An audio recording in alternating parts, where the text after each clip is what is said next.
Yo, what up? This is KMT the Ra, and welcome back to another KMT Productions video. Before we get started, I'm gonna need you guys to go ahead and hit that like button down below. It helps out with the YouTube algorithm, and that means that the more that you guys interact with these videos, then the more visibility that these videos actually get on YouTube. And if you haven't already, go ahead and hit that subscribe button and make sure the bell notification button is turned on so you'll be notified anytime that I upload new content. So, the topic for today is going to be stress. Yes, stress. This can also be looked at as a slight continuation from the last video on mental health.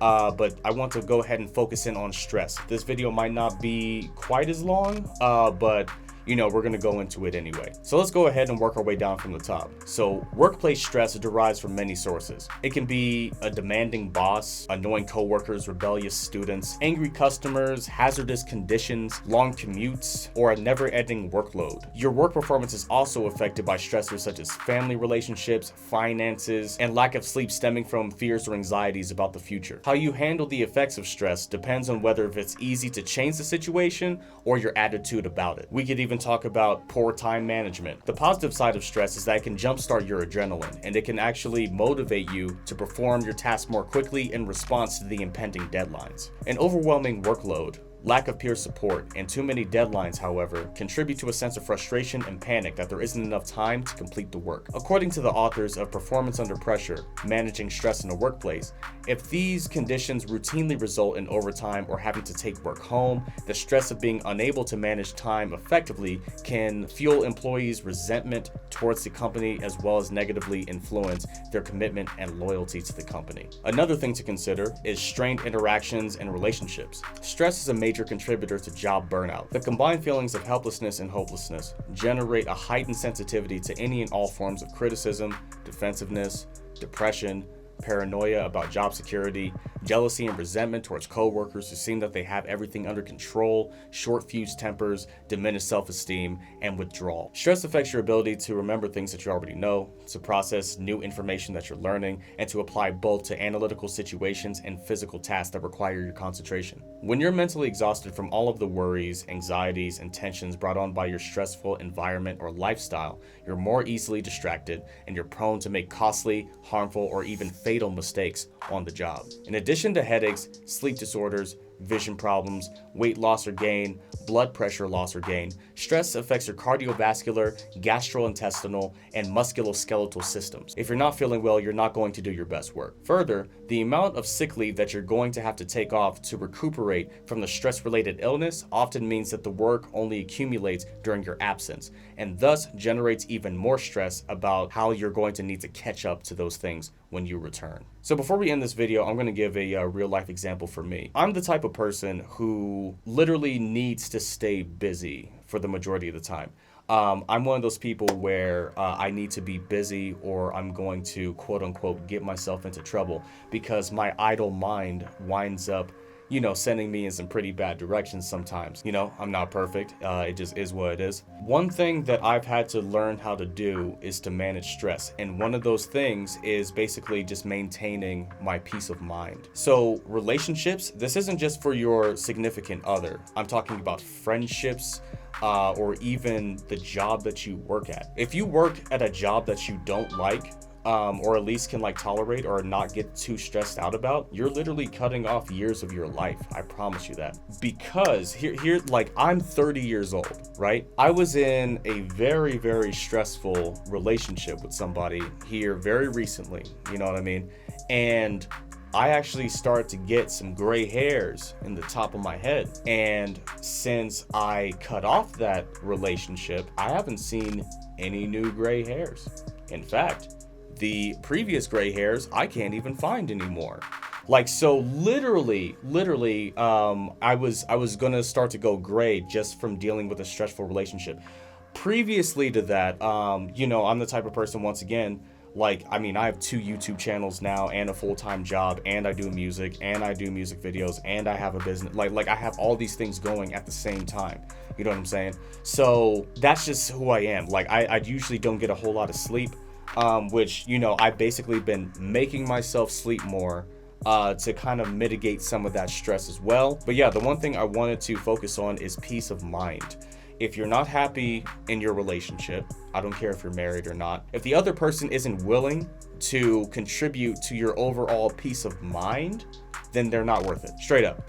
Like, and that goes for friendships, that goes for boyfriend and girlfriend, that goes for marriages, that goes for business partners, that goes for jobs, that goes for everything. If you're not getting some type of peace of mind, at the end of the day, you're wasting your time, you're wasting your life, you are killing yourself, literally. So I didn't go super into the scientific aspect of why stress is bad, but I'll give you a brief explanation. So under stress, it's just like I said before, stress can trigger your adrenaline.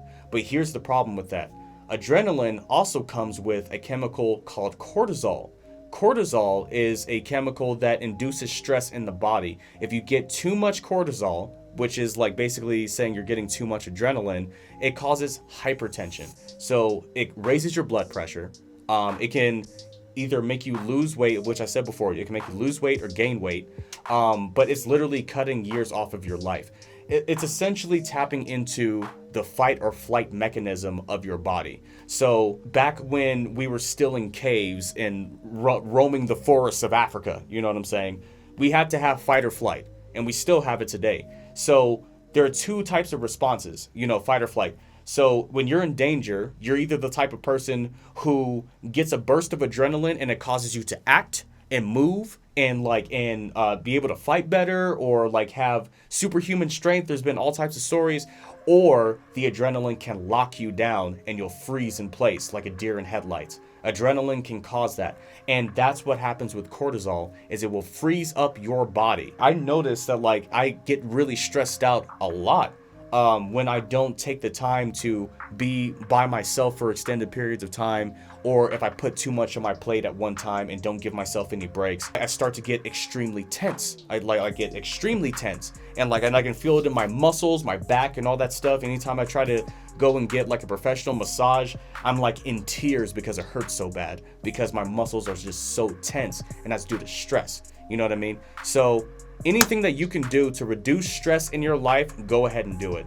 Like, honestly, because I keep reiterating this, I don't care if it's a boyfriend, girlfriend, if it's a marriage, or if it's a job, you are literally killing yourself if you're allowing a situation to stress you out when you don't need it to. Don't get me wrong, there are certain situations that are going to be stressful no matter what, right? Let's say you lose your job and the bills are due, and you have a family, and you don't know where the next source of income is going to come from. It's crunch time then. That stress is actually going to work in your benefit and trigger that adrenaline to get you up and moving to be able to do something.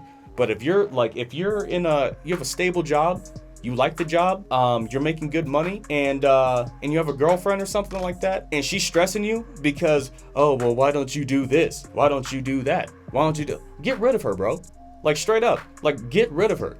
Because she's obviously selfish. She's not tuned into you as a human being and knowing that what she is doing is actually taking years off of your life. Why do you think guys die like at least like 10 years before women do on average? It's because we get stressed out.